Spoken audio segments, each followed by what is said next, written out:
Okay, welcome everybody, both here in person at UCL and online.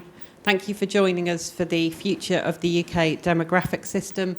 I'm Nicola Shelton. I'm the Principal Investigator of Celsius, which supports the use of the Office for National Statistics longitudinal study, and I'm also the President of the British Society for Population Studies, which is co-funding this event along with the UK Data Service, with Celsius.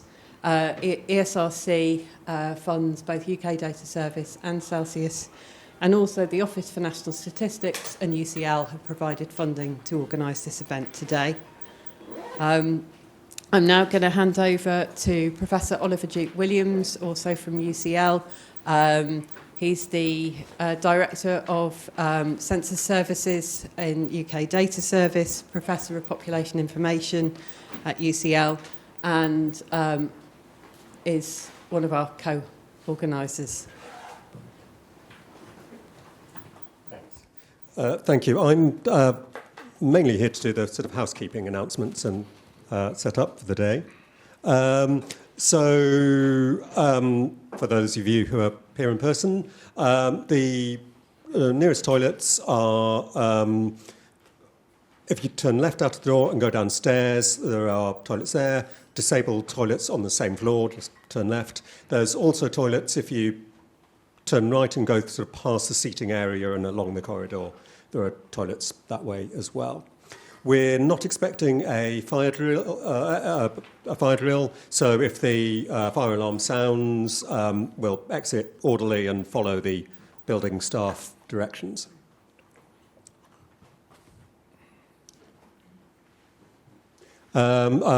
Very quick recap of the programme. I'm here to do a quick introduction, and then Nicola's going to chair the presentations. We're going to start off with a couple of presentations together and then take questions after both of them.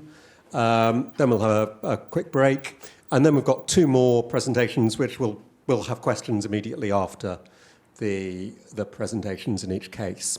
If you're joining us online, please do ask questions using Teams, and when we come to the questions, we'll keep an eye on that as well.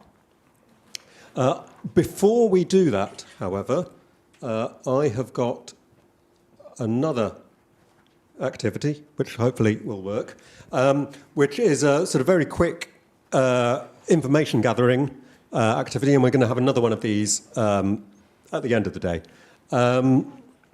So either using the QR code or if you go to menti.com with the code shown 54656612. Hopefully, yes, we've got some answers. So brilliant, that's working. So we've just got a couple of things here. One is to ask about people's experience using UK demographic data. And I'll just leave that running for a minute or so for people to connect to that. Then, okay, that looks like it's live as well. Then there's, after that first question, there's three statements that we're asking people to say whether they agree or disagree with them, but it looks like those are already active, so that's good. And I think that should complete the questions at this point. As I said, we've got another 2 or 3 questions at the end. We've also got some other sort of interactive activities along the way that will happen as well. And of course, we'll have an evaluation form at the end of the process. Okay, I'll leave that running. And that sort of concludes my introduction. How am I doing on time? I've got 5 minutes. In that case, I shall discuss what we're doing here today. I'm very pleased to be able to welcome all of you, sort of on the chair's behalf, really. This is a really interesting moment. For a while, it had been sort of we've sort of asserted the idea that the last census may well have been the last one we're going to have. and ONS and other agencies have been looking at the use of administrative data and other sources. And there are, as we'll learn today, there are good reasons for doing that, and there are also reasons for being a little bit more concerned about whether it can replace a census. But as most of you will know, in June there was an announcement from all three statistical agencies in the UK recommending that we have a full census in 2031. And people will talk about that during the day. But it's very recent, and certainly as far as most people learning of this are concerned, it's a very recent decision. So I think it's really interesting time to be thinking about census data, thinking about other forms of data, thinking more broadly about demographic data, how we use it, how we want to use it in the future, what might be possible now, what might be possible in the future. And the stats agencies are all sort of in or about to enter a period of consultation with users, where I think there's definitely scope for us to, as users, to explain what we want, to influence the decisions that are going to be made over the next few years as the agencies, if it's accepted by government, prepare for a census.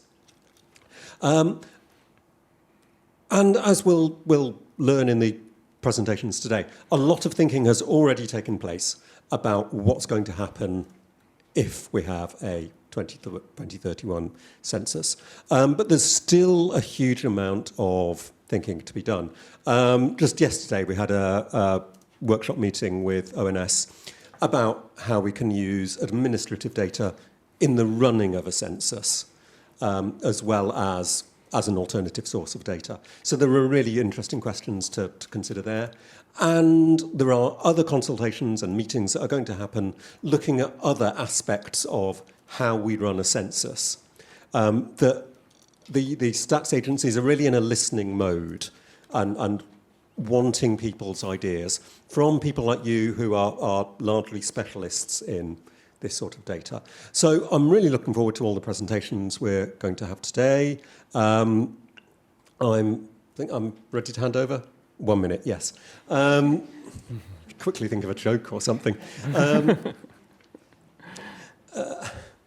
No, I won't. I'm really looking forward to all the presentations we've got today. As I said, if you're listening online, if you're joining us online, please use the Q&A function in Teams.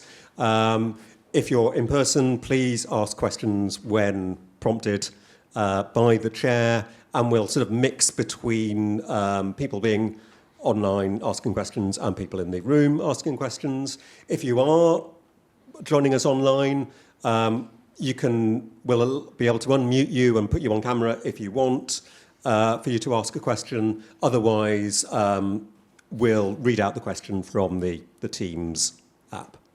Okay, so now I'll hand back to Nicola